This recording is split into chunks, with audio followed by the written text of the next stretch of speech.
Exact. Alors, mon son est activé. Je peux commencer. Bonsoir tout le monde. Bienvenue à cette séance ordinaire du 8 septembre où on démarre pile à l'heure à 19 heures. Alors, on commence avec l'adoption de l'ordre du jour avec tous les conseillers qui sont présents. Alors, j'ai Gilles et Bob. L'adoption des procès-verbaux des séances antérieures, celle du 4 août, qui propose Stéphanie et qui était là? Marie-Claude, peut-être, Gilles? Ça prend quelqu'un de présent pour adopter le procès-verbal? Oui, tu étais là. Alors, Marie-Claude. Oui, mais c'est vrai. Adoption de la liste des comptes à payer. Non, attendez, je m'excuse. L'adoption du procès-verbal pour la séance spéciale du 28 août où tout le monde était là. Oui, voilà. Et voilà, merci. C'est Josiane et Gilles. On salue l'arrivée d'un habitué. On passe maintenant à l'adoption de la liste des comptes à payer. On a fait le tour en rencontre précédemment. C'est bon pour tout le monde? Gilles, Bob. Suivi et info de la mairesse. Alors, un petit mot sur le nouveau débarcadère qui est installé rue de l'Église. Évidemment, ça vise à sécuriser les déplacements. Merci à l'équipe municipale qui a travaillé fort dans les derniers temps pour que tout arrive à temps pour le premier jour d'école. On est en mode évolutif, je dirais, en rodage. On va voir, on va faire des essais. C'est certainement mieux que c'était. Il y a sûrement place à l'amélioration. On va prendre les commentaires de chacun des intervenants pertinents, puis on va en tenir compte dans la mesure du possible. Alors, merci à tout le monde. Un petit point sur les shows de boucan, j'en ai parlé dans le messager. Juste rappeler que c'est franchement un manque de civisme que de s'amuser à aller sur un pont, en l'occurrence le nouveau pont du Moulin-Assis, pour faire crisser des pneus puis faire monter la boucane et faire le bruit et tout ce qui va avec. Pour les résidents autour, c'est franchement désagréable. C'est un manque de civisme, donc. Puis j'invite tous ceux qui sont témoins de ça à signaler à la Sûreté du Québec les infractions, s'il vous plaît. Le boulevard des Arts qui a débuté et qui se poursuit encore au cours du prochain week-end. Il y a beaucoup, je crois, de mémoire. Je crois qu'il y a 38 exposants artisans répartis à Saint-Armand, à Frédéricksburg, à Donham et à Stanbridge East. Puis il y a une exposition permanente, dans le fond, d'une œuvre par exposant qui est, dans le fond, exposée au Centre d'art de Donham jusqu'à la fin de l'activité. J'invite tout le monde à passer, voir. Il y a beaucoup d'artistes de Frédéricksburg et il y a des belles choses. On nous a demandé de réouvrir le gymnase pour les activités sportives. Donc, on est prêt à le faire à compter de lundi prochain. Je crois bien. En fait, pas sous toute réserve, avec beaucoup d'espoir. C'est plus ça. On met tout l'effort pour que ça fonctionne. On a trouvé quelqu'un pour faire l'ouverture, la fermeture des portes. On va annoncer par Facebook dans le fond, les dates et les journées plutôt des activités. Puis ça va se faire le 15. Je le souhaite. Service de garde en communauté, il manque toujours une éducatrice. C'est tellement dommage. Il y a 6 enfants qui sont accueillis en ce moment avec une éducatrice. Une deuxième éducatrice permettrait d'aller jusqu'à 12 enfants. Si jamais quelqu'un ici, dans la communauté, est intéressé par un travail stimulant, intéressant, passionnant et épuisant, vous pouvez communiquer avec les Pommettes Rouges à Bedford, qui est le bureau coordonnateur de l'activité.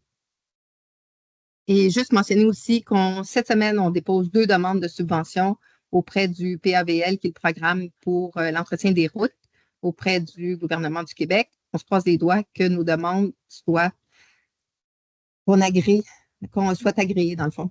Voilà. Point 5, correspondance. Mentionner que M. André Coupet, un résident de Frédéricksburg, a pris contact avec nous, souhaitait qu'une mention montée Pierre Follia soit installée sur le chemin de Richford en commémoration de la contribution de Pierre Follia à la valorisation du patrimoine de Frédéricksburg. On prend bien note de la demande. On remercie M. Coupet. c'est un point qu'on a déjà abordé. Il y avait quelqu'un d'autre aussi qui nous avait fait une suggestion en ce sens-là le mois dernier. On va trouver une autre façon de souligner la contribution de M. Folia, mais ce ne sera pas du côté de la montée de la Joy Hill qui va conserver son nom, qui est connu internationalement. On est encore aussi à travailler sur une identification visuelle pour vraiment comme l'inscrire comme lieu-dit de la Joy Hill. Donc, remettre en plus une mention auprès de, mettons, pour souligner la montée Pierre Folia, ce serait un petit peu trop. Alors, donc, on trouvera assurément dans les prochains temps une autre façon de souligner son passage. Monsieur Stanislas Petitgrou qui nous a écrit aussi pour nous demander l'autorisation de passer un tuyau en sériculture au-dessus du chemin de la mine. Je le mentionne parce que on donne un avis de motion ce soir pour l'utilisation du domaine public, justement, qui vient traiter cet aspect. Donc, c'est comme une demande qui arrive en même temps que notre projet de règlement se dessinait. Donc, comme concurrence, les idées se rencontrent ici. On passe aux demandes en urbanisme, le point 6.1 qui me concerne pour le 46 rue principale. Alors, Gilles, je vais te demander de prendre la suite. Je vais me retirer. Juste finir. Attends. Peux-tu fermer ton micro?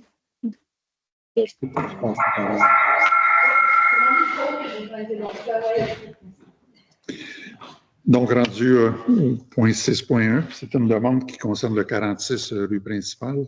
C'est pour ça que la mairesse, étant copropriétaire, se retire de ce point-là pour la décision du CCU. À toi, Marie-Claude, pour la suite. Activer le son. Mais bonsoir tout le monde. Alors, C'est moi. ça va là?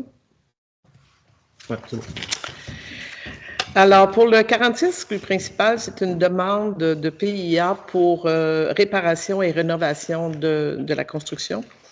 Alors, c'est pour le bâtiment principal, naturellement.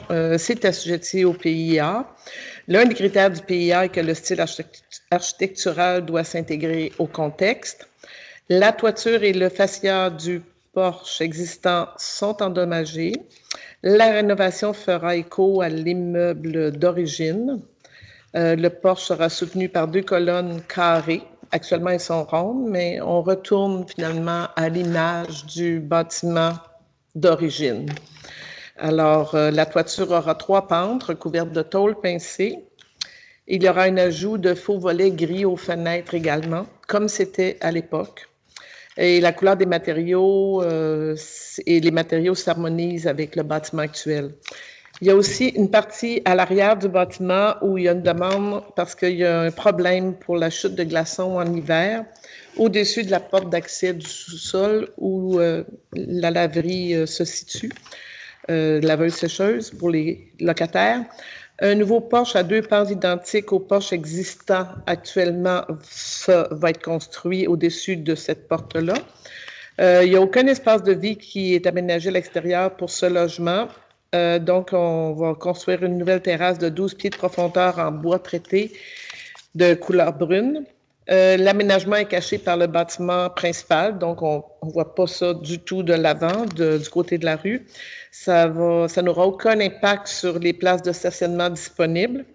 Le style architectural s'intègre au contexte.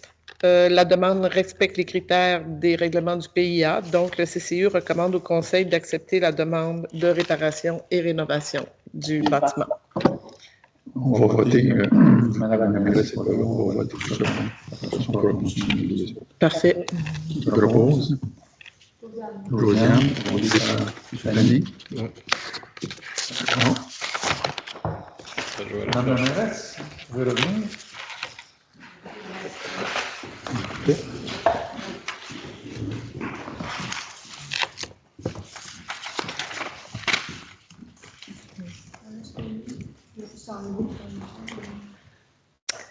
Alors, le deuxième point du CCU se situe au 5 rue de l'Église. C'est une demande de construction d'un bâtiment accessoire.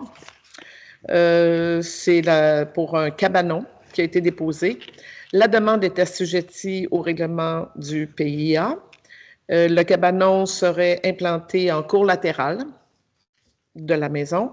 Et l'un des critères du PIA stipule que les bâtiments secondaires et accessoires sur un site doivent s'harmoniser avec le bâtiment principal, donc avec la maison, que ce soit au niveau des matériaux, du volume, de la couleur et de la toiture, et agrémenté d'aménagements paysagers. Le revêtement du bâtiment principal actuel est de planches de bois horizontales bleues et de joints blancs. Le revêtement proposé du cabanon dans la demande, c'est en planches de pruche verticale recouverte d'un produit qui fait vieillir le bois de façon naturelle. Le cabanon du terrain du voisin utilise les matériaux identiques à la maison. Vu que c'est le voisin, le CCU recommande au conseil d'accepter la demande de travaux à la condition que les matériaux de recouvrement du cabanon soient identiques à la maison, comme celui du voisin finalement. Alors, c'est ça. Je propose d'accepter la demande à condition que les matériaux de recouvrement du cabanon soient identiques à la maison. OK. Est-ce qu'on vote ou est-ce qu'on... En bloc? En bloc après? Oui. OK. C'est bon. La troisième demande, c'est une demande de PIA. C'est au 10-12 rue de l'Église. C'est pour l'abattage d'un arbre qui est malade, qui est mort même, je pense. Il n'est même plus malade. C'est assujetti au règlement du PIA et l'un des critères est de conserver le couvert forestier, mais l'arbre est dangereux, il risque de tomber, il est entouré d'arbres qui conservent le couvert forestier. Donc, la demande respecte les règlements du PIA. Donc, le CCU recommande au conseil d'accepter la demande d'abattage. Le quatrième point du CCU, c'est au 30 chemin Jobin, c'est l'agrandissement d'un bâtiment accessoire. C'est une demande pour un ajout d'un appentis au garage existant actuellement. La demande est assujettie au règlement du PIA. Non, c'est ça. Oui. Désolée. L'un des critères du PIA est que les bâtiments secondaires accessoires sur un site doivent être érigés et construits de manière à s'harmoniser avec le bâtiment principal, que ce soit matériaux, volume, couleur, toiture. Les matériaux utilisés dans la demande sont les mêmes que ceux du bâtiment existant. La pente de l'appentis est similaire au garage existant. La demande respecte tous les critères et les règlements du PIA, donc le CCU recommande au conseil d'accepter la demande. La cinquième demande du CCU, c'est une demande de dérogation mineure pour le 96 chemin McIntosh, la construction d'un bâtiment accessoire. C'est une demande pour la construction d'un garage attenant à la résidence principale à 3 mètres des limites latérales du terrain. La grille des usages et normes de la zone stipule que la marge latérale à respecter pour une résidence principale, puis vu que c'est un garage qui est attenant, ça devient donc partie prenante du bâtiment principal, n'est pas de 3 mètres, mais de 8 mètres. Et un garage attenant doit comporter au minimum une porte de garage, selon sa largeur. Les marges de la grille des usages et des normes doivent être respectées. Le CCU recommande au conseil de refuser la demande de travaux. OK. Alors, ce que je propose, c'est qu'on revienne un peu en arrière. Oui. Les projets pour lesquels le conseil est en accord avec le CCU et va dans le même sens, de les adopter en bloc, pour ce point, d'attendre pour se prononcer donc, sur les points précédents qui proposent. Josiane et Stéphanie, d'accord. Alors, donc, pour ce point spécifique, où on voit ici le CCU qui recommande de ne pas accepter la demande, qui va dans le sens du CCU, donc, dans le fond, le conseil qui propose de refuser la demande, comme cela a été contenu, dans le fond, après discussion. On pourrait élaborer un peu sur les raisons qui font. Alors, j'ai Bob et Marie-Claude. Marie-Claude, parfait. Alors, c'est une demande qui est juste précisée. C'est une demande qui nous est revenue à 2 reprises avec un premier projet qui avait été refusé. Le demandeur a retravaillé son projet. Juste mentionné aujourd'hui, est arrivé avec un projet différent, beaucoup plus grand, avec Donc, des marges complètement différentes avec un bâtiment qui est attenant, collé à la maison, ce qui fait que ces marges ne fonctionnent plus du tout, beaucoup plus près, dans le fond, les dérogations sont beaucoup plus importantes que la première qui avait été demandée.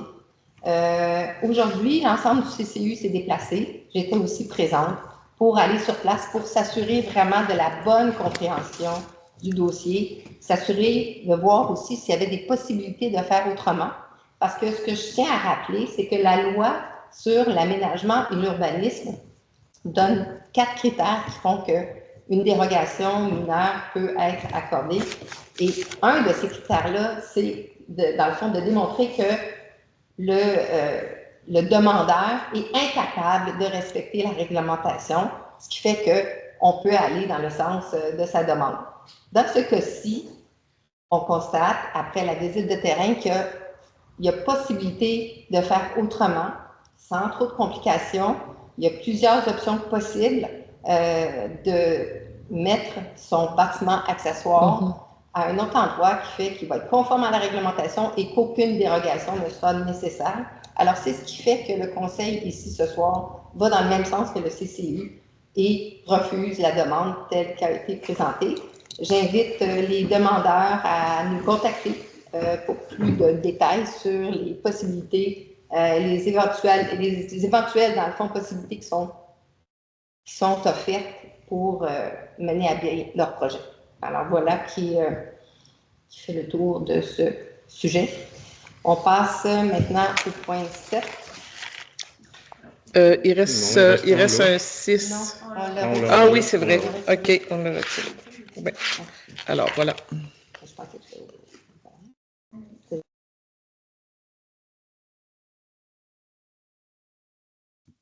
c'est bon, mon micro est ouvert. Parfait. J'espère que c'était quand même audible ce que j'ai dit. Je pense que oui, avec le tien était ouvert, ton micro? OK, c'est bon. Parfait. Alors, je retourne au point suivant, qui est émission de paiement pour 7.1, fenestration de l'église Bishop Seward Memorial pour le projet de requalification pour Marc Cournoyer. Alors, c'est toujours une facture de 3 615 sans taxe pour le travail qui a été fait pour les contre-fenêtres du cœur de l'église. Qui propose? Marie-Claude et Josiane. Émission de paiement pour la fabrication des contre-fenêtres, encore une fois, mais cette fois, c'est le clocher de l'église pour Atelier Tout Bois. Alors, la somme est de 12 201,72 $ pour le travail qui a été fait dans la restauration des contre-fenêtres. Qui propose? Marie-Claude? Stéphanie. Émission de paiement, c'est dans le cadre du projet Prasim, c'est pour, on dit, bâtiment multifonctionnel, c'est la caserne à toutes fins utiles, pour les études géotechniques qui ont été faites dans le cadre de ce projet. Le paiement est à l'ordre de LCL au montant de 3 656,21 $. Bob et Gilles, quand on dit dans le cadre du projet Prasim, ça veut dire qu'il y a une subvention qui accompagne tous les frais inhérents à ce projet. C'est couvert par le projet Prasim. Émission d'un paiement en 7.4 pour l'étude géotechnique, toujours une fois pour la construction d'une station d'épuration. Alors, c'est toujours les études géotechniques pour le côté de station d'épuration, cette fois-ci, pour LCL, un montant de 4 024,13 $. Cette fois-ci, c'est couvert par le projet, la subvention du Primo. Gilles et Josiane. 7.5, émission d'un paiement pour le marquage de rue. Alors, il faut qu'on marque ligne incorporée. Vous avez vu certainement dans le cadre du débarcadère à l'hôtel de ville du lignage qui a été refait. On avait eu une offre de la compagnie Markling, mais il n'arrivait pas à le faire dans les temps, à temps, dans le fond, pour l'ouverture de l'école. Non, c'est pas vrai. C'est pas Markling qui n'était pas capable. C'était celui à qui on avait donné le contrat auparavant, Ligne Dynamique 2005. Alors, lui, Marc Ligne, un nom prédestiné, était prêt à faire le travail dans les temps et à meilleur coût que la première offre même qu'on avait eue. Alors, pour 3 328,53 $. Gilles? Marie-Claude. Émission de paiement, campagne de financement pour la Fondation Claude Dessert. C'est un engagement qu'on avait pris, ce conseil, jusqu'à la fin de ce mandat, de chaque année, verser 500 $ à la Fondation Claude Dessert, qui, dans le fond, loue des équipements pour les gens qui médicales qui ont besoin de soutien au retour à la maison ou après une intervention, une opération, ou tout simplement pour les besoins courants. Qui propose? Bob et Marie-Claude. Point 8 pour les offres de services. Alors, un service professionnel en architecture pour le remplacement de la fenestration de l'église Bishop. Alors, il s'agit d'une révision de l'offre de services faite par Stéphane Barcelot qui date du 12 août. La première offre de service du 6 juin 2022, révisée en date de ce mois d'août pour la somme de 18 097 $ avant taxe. Donc, on vient abroger l'offre de service précédente, la remplacer par celle-ci au montant de 18 097. Qui propose?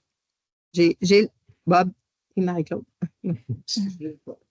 Offre de service 8.2, service professionnel en architecture, toujours pour M. Barcelot. La Rosace, qui ne devait pas faire partie du projet, qui s'est finalement qui est apparu comme étant en très mauvais état. Donc, une contre-fenêtre à analyser. C'est M. Barcelot qui est notre architecte vraiment dédié à l'Église, qu'on mandate pour ça, pour une offre de service de 2100 $ avant taxe. Qui propose? Marie-Claude? Stéphanie? 8.3, offre de service pour le remplacement d'une pompe submersible. Alors, c'est pour Puits Charles Caron et Fils Incorporé. Le montant est de 15 895 et 91, taxes incluses. Il s'agit de remplacer la pompe du puits d'eau brute pour l'aqueduc. C'est une nécessité. On a 2 pompes. Il y en a une qui est vraiment qui fonctionne plus. On doit avoir 2 pompes qui fonctionnent. C'est un souci de pouvoir offrir le service correctement. Alors, qui propose Bob et Josiane. L'acceptation d'heures supplémentaires pour le travail qui est fait à la station d'épuration par étang aéré. Donc, on a un devis qui nous avait été déposé pour la réalisation des études, des plans, des devis et de surveillance de construction pour la mise en opération de notre station d'épuration par étang aéré. La banque d'heures a été entièrement utilisée. On avait un bordereau de soumission qui établissait ces heures à 20 heures. Puis non seulement elles ont été épuisées, mais de nouvelles heures ont déjà été imputées. Alors, lors de l'élaboration des plans et devis, avec la nouvelle configuration, on a modifié la conception initiale des étangs qui a nécessité des ajustements, notamment à la voirie, à la sortie hydraulique, au traitement complémentaire du phosphore et au drainage du site. Alors, pour un maximum de 40 heures supplémentaires pour l'élaboration des plans et devis sous réserve d'un avenant au contrat. J'ai Gilles et Stéphanie. Règlement. Avis de motion et dépôt du projet de règlement décrétant les règles de contrôle et de suivi budgétaire et déléguant le pouvoir d'autoriser des dépenses. Alors, c'est un avis de dépôt, c'est un avis de motion. C'est un nouveau, dans le fond, c'est un règlement qui va permettre à l'administration, à certaines personnes de l'administration d'effectuer des dépenses. En ce moment, on n'a aucun règlement qui règle ça, ce qui fait que chaque petit montant doit passer en résolution. Le projet de règlement va être disponible sur le site sous l'onglet projet de règlement, sous l'onglet municipalité à partir de demain. Puis le règlement sera adopté à une prochaine séance du Conseil, fort probablement à la fin du mois de septembre. Alors, qui donne l'avis de motion? Gilles? Elle était enthousiaste. Oui. On va juste remplacer par la conseillère par le conseiller, si ça te va, évidemment. Un deuxième avis de motion pour un projet de règlement relatif à l'occupation du domaine public. Je l'ai évoqué en début de séance. Donc, c'est un règlement qui vient qu'on adopte à la demande d'une rencontre qu'on a tenue avec des agriculteurs, majoritairement des acériculteurs, je dois dire, qui avaient un besoin à ce sujet-là, que ce soit comme pour le transport de l'eau d'érable notamment. Donc, c'est une occupation du domaine public qu'on vient ajuster et autoriser. Encore une fois, ce projet de règlement va être disponible à partir de demain. Je rappelle qu'une fois que l'avis de motion est donné, et avant l'adoption du règlement, comme je le mentionnais à la prochaine séance, probablement, les citoyens peuvent commenter, faire des suggestions, apporter leurs commentaires, donc s'ils sont d'accord ou pas d'accord, ou s'ils désirent apporter des modifications au projet qui est déposé, c'est le moment de le faire.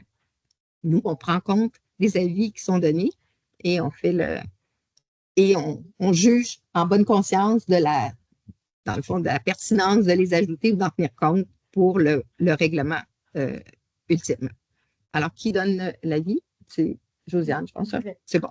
Elle y va. 10, aucun dossier pour l'approbation et autorisation de signature. Au point 11, divers. Alors, on a un premier, au point 11.1, un avenant au bail de location du 75A rue principale pour le service de garde. Il y a déjà des changements au niveau des locataires qui ont changé. Déjà, Suzanne Harris ne fait plus partie des locataires. Il n'y a qu'une seule, comme je le mentionnais, éducatrice maintenant. Alors, on a des changements à apporter. Il y a certaines dispositions qu'on veut clarifier au bail également. Donc, on veut mandater notre directeur général à négocier, à finaliser et à signer les nouvelles, tout avenant au nouveau bail qui sera assigné. Qui propose? Bob et Stéphanie.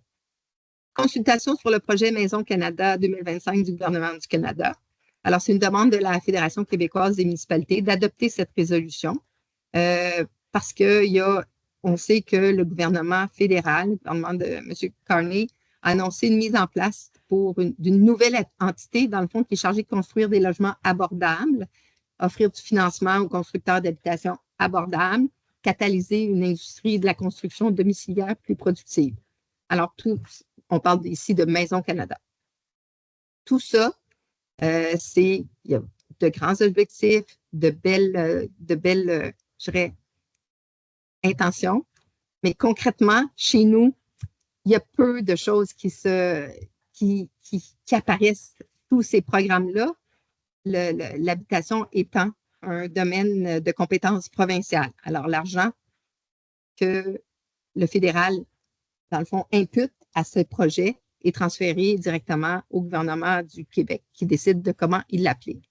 Alors, nous, ce qu'on souhaite, dans le fond, et en ça, on suit la recommandation de la Fédération québécoise des municipalités, c'est de ne pas juste garder les choses auprès des grandes villes, si possible, de tenir compte des besoins des municipalités et que donc, on veut faciliter, accélérer la négociation, la conclusion des ententes fédérales Québec afin que les communautés bénéficient rapidement de toutes ces occasions d'accélérer la création de logements.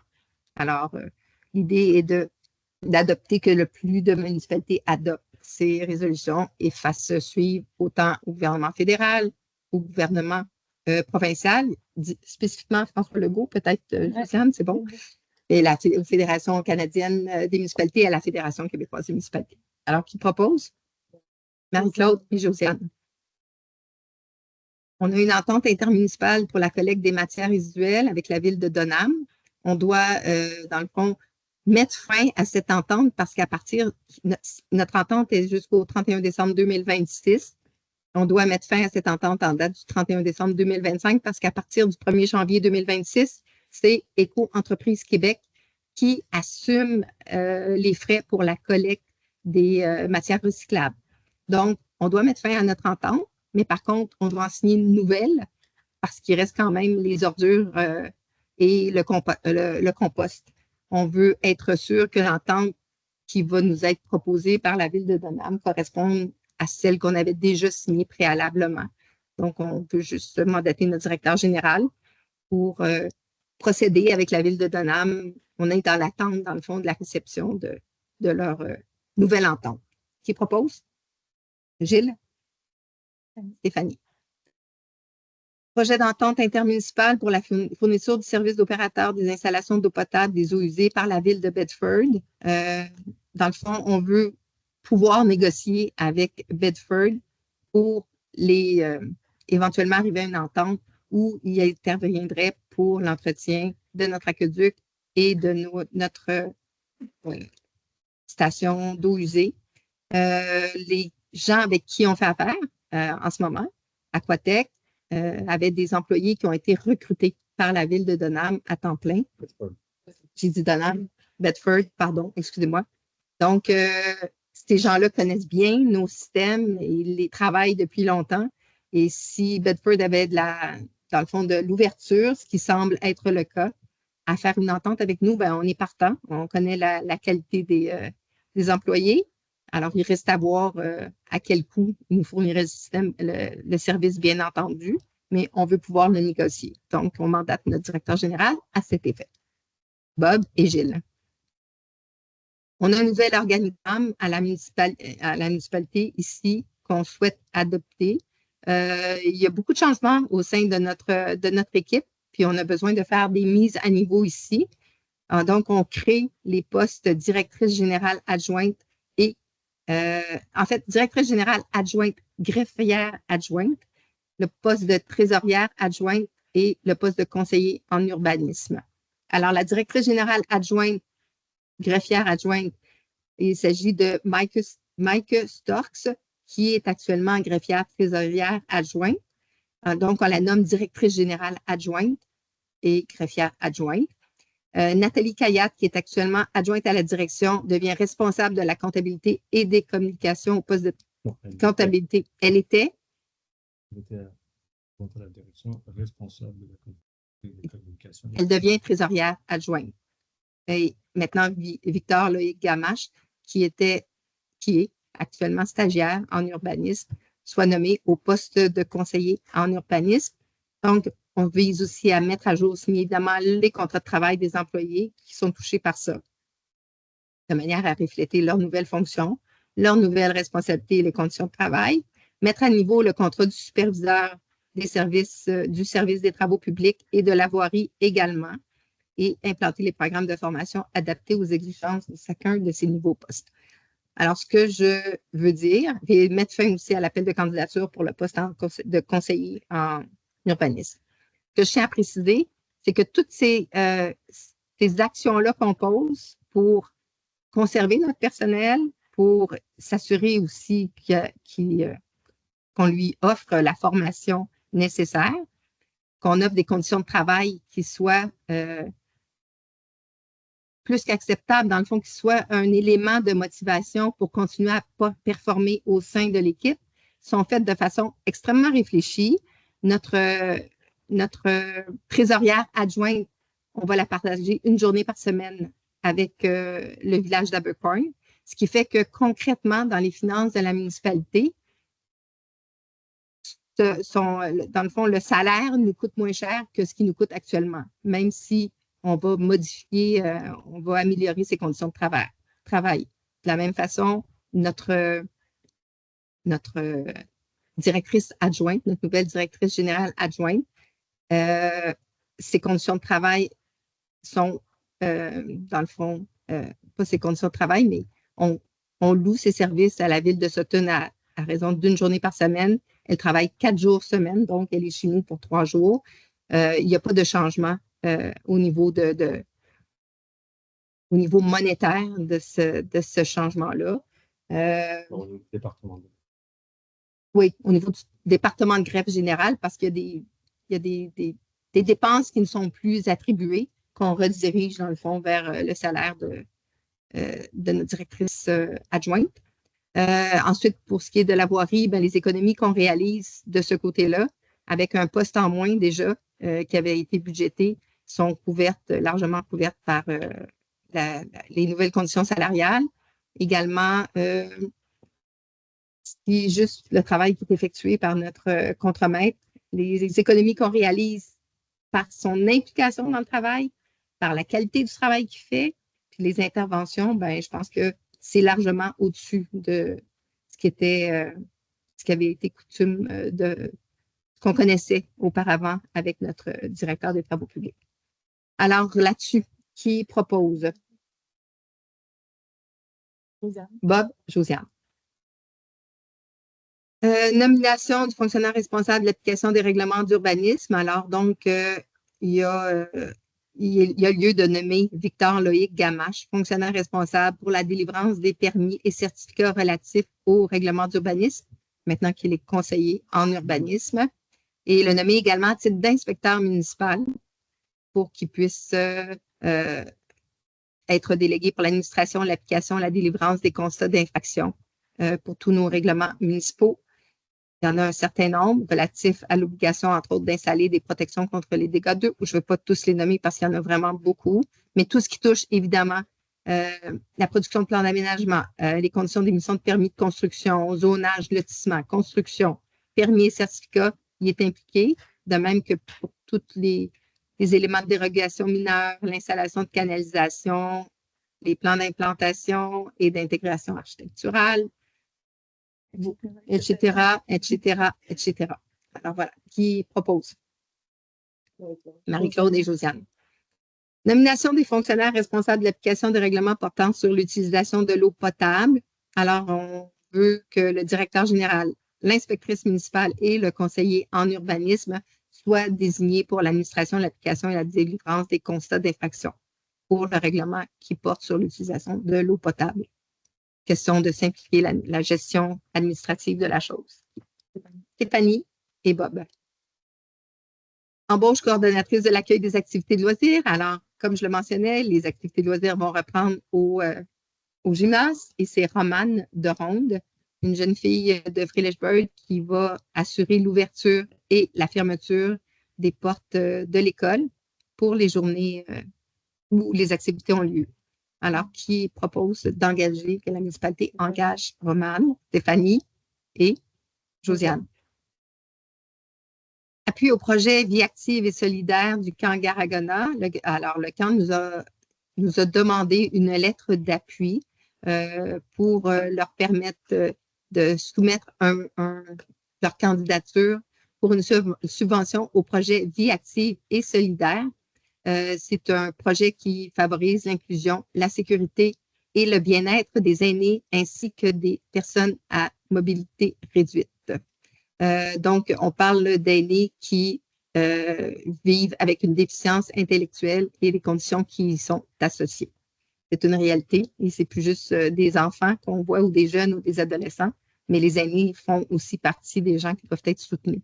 Alors, cette résolution vise à apporter notre soutien au camp Garagona. Stéphanie et Marie-Claude. Accueil de l'exposition L'Auto-Québec 2025 à l'église Bishop-Sioux. Alors donc, il y a une résolution soutien financier Société d'histoire et de patrimoine qui a été adoptée déjà. Et donc, on souhaite accueillir l'exposition de l'Auto-Québec 2025 et d'autoriser le directeur général à donner toutes les directives, à signer tout document pour donner pleinement effet à la présente. Qui propose? Josiane et Stéphanie. Impression de fiches informatives sur les plantes exotiques envahissantes, comité consultatif en environnement. Alors, Josiane en dira peut-être plus long tantôt en donnant des nouvelles du comité. Mais c'est une impression, dans le fond, de 6 panneaux pour informer les citoyens sur les plantes exotiques envahissantes. Ah, tu veux le dire? Ah, ben, je voulais dis-le au comité tantôt. Okay. Ah non, ben vas-y d'abord. Non, mais j'aurais rien dit plus, là. Attends. Mais là, parce que...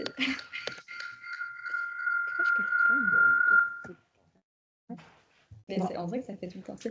Mais oui, c'est ça. Donc, on a préparé des affiches sur 4 plantes exotiques envahissantes sur lesquelles on travaille ou qu'on étudie depuis j'allais dire les derniers mois, mais je pense que c'est les 2 dernières années, en fait. Là. Puis, l'idée, c'est d'installer ces affiches-là au parc Jane Freely pour informer la communauté ou les personnes qui vont prendre une marche.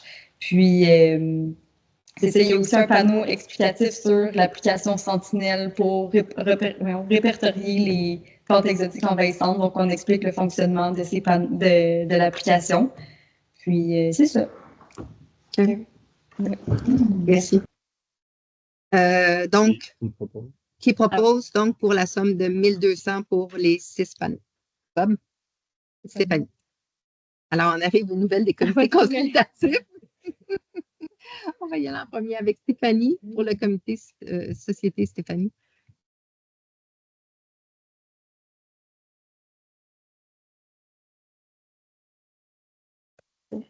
Bonsoir. Oui, c'est que le son ouvre en même temps que le micro. Oui. Donc, pour le comité société, en fait, on a organisé, on a un événement qui s'en vient. On a organisé une présentation cinématographique au BT Betrave le 18 septembre. Le film s'appelle À hauteur d'enfant. Puis les réalisateurs et dans le fond, en fait, ceux qui ont fait le film, finalement, ils vont être présents aussi au BT Betrave pour cette soirée-là. Donc, il y aura une discussion animée par Laure Varidel aussi après la projection. Donc, c'est une ode à l'enfance, tel un devoir de la lumière dans la lumière de septembre. Ce sera beau. J'ai oublié la présentation. Voilà, c'est le 18 septembre, la semaine prochaine. Merci. Merci Stéphanie. Alors, à part les panneaux, les 6 panneaux par Jane Kelly sur les plantes envahissantes. Oui, on est en train de planifier une activité aussi de notre côté pour le jour de la nuit, qui se trouve à être un événement annuel qui se passe en France et au Québec pour sensibiliser les gens à la pollution lumineuse. Puis l'idée de l'activité, c'est de se rassembler à un endroit en particulier, puis d'éteindre vraiment toutes les lumières du village. On est en train de regarder là, pour peut-être éteindre les lumières de la rue, mais c'est pas sûr, parce que c'est pas à nous, c'est au MTQ. Non, c'est ça, les lumières de la rue sont au MTQ. On a déjà fait une demande quand c'était à l'éclipse de ne pas ouvrir, qu'il n'y avait pas donné suite, mais on va réécrire, on va redemander. On va demander aussi on va écrire aussi à la ferme expérimentale pour spécifiquement leur demander de fermer leur lumière. On se passe des doigts. Je vais faire un suivi, j'en profite pour faire un suivi auprès de l'attaché politique de notre député fédéral pour voir on en est où dans l'avancement de ce dossier-là. Je vais souhaiter qu'ils comprennent l'idée de l'événement, dans le fond, qui vise la noirceur totale. Exact. Puis, il va y avoir des activités prévues, le soir, l'observation des étoiles si le ciel le permet. Puis, on tente d'avoir un compteur. Une personne qui raconte un conte. C'est un compteur. C'est un compteur. Ouais. Donc, c'est quand? Samedi, le 11 octobre. Oui. Donc, voilà. D'autres détails suivront. Parfait. Merci. Merci, Josiane. Marie-Claude, un mot sur tes comités? Pas grand-chose à dire, très au ralenti durant l'été. Alors, le comité culture et tourisme, on est à la recherche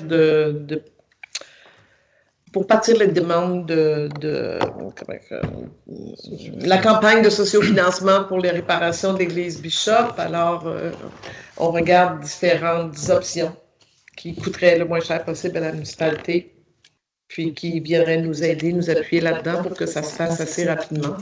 Parce que les travaux un peu comme la rosace de l'église qui, là, est totalement fermée par des plywood parce que sinon, elle pourrait tomber à l'intérieur de l'église avec des grands vents. Alors, elle est donc condamnée.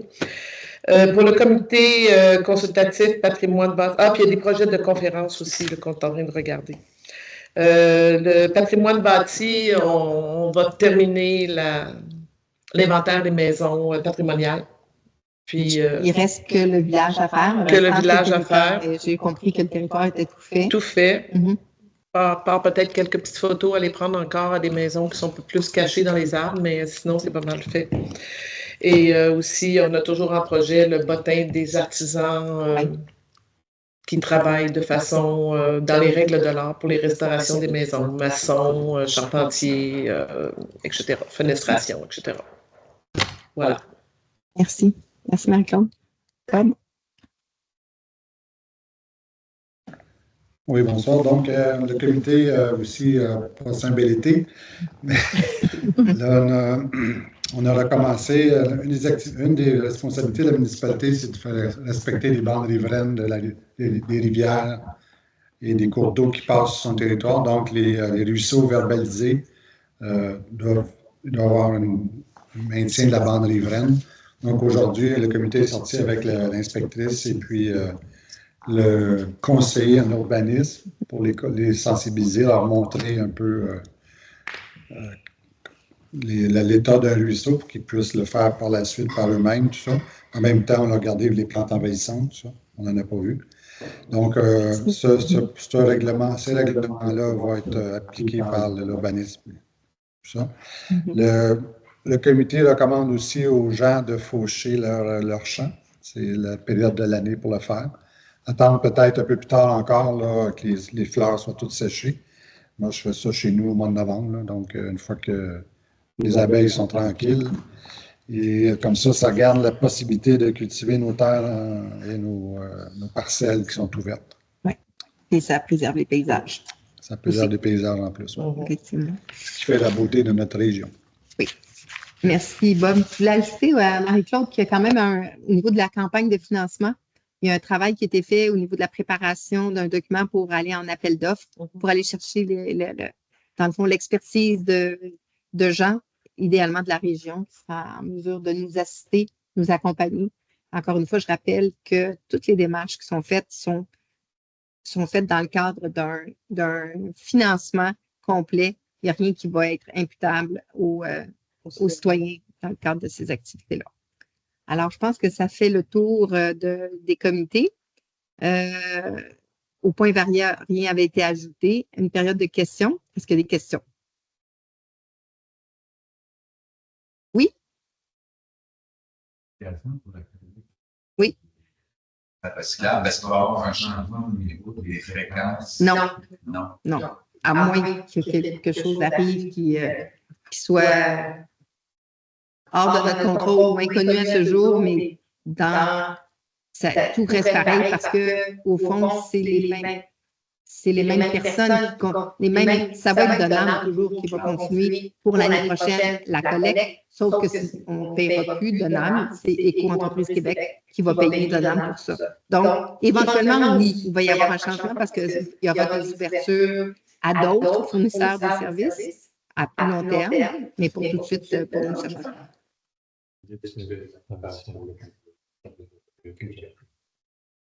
Oui. Mon directeur général me mentionne que la différence, c'est que les bacs bleus maintenant seront réparés par Éco-entreprise Québec plutôt que par nous quand on pouvait changer les roues ou changer des fois des couvercles. Donc, peut-être un petit délai supplémentaire à prévoir, mais apparemment, c'est ça, très rapide. On verra l'usage. Si vous avez des changements à faire, faites-le. C'est pas vrai. Ça va très bien aller. Très, très, très bien aller.